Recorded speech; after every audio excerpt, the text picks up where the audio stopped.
His remains trapped under the debris of a house that collapsed on him during a renovation project at 245 Brookdale.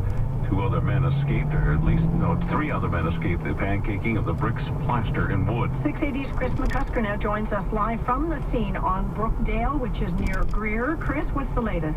Well, Marlene, fire crews remain at the scene here, and they could be here for a few more hours.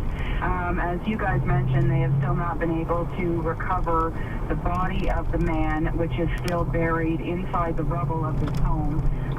And I was hearing from witnesses in this area that it was described as somebody hearing a large crack, and then the house came down. I heard from another man that there was almost a cloud of smoke shortly after it happened, and it's really unusual. You look at this street and you can see it's the third house in, and there's 1, 2, and then a gap where this house used to stand.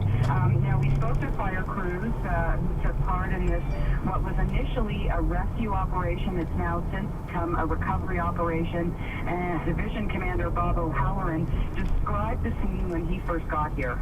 We had 3 or 4 workers inside this place. This guy is actually texting and running his motorcycle. This is crazy.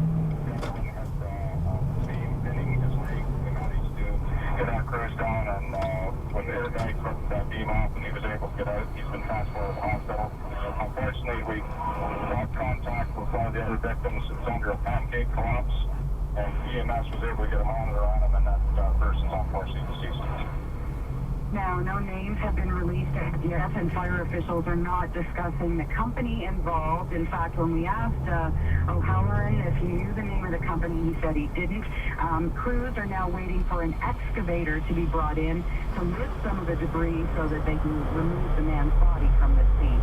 Live near Young and Lawrence, Chris McCusker, 680 News. 680 News Time, 6:05. Here comes the rain again.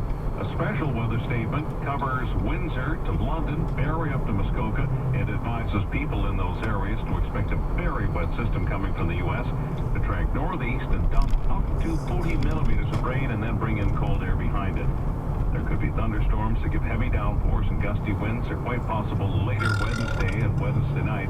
We'll keep tracking the system in case it starts to come towards the GTA. 680 News Time, 6:06, and happening now. Hundreds of stargazers looking forward to this evening's premiere of The Imitation Game at the Princess of Wales Theatre. Of course, it stars fan favorite Benedict Cumberbatch.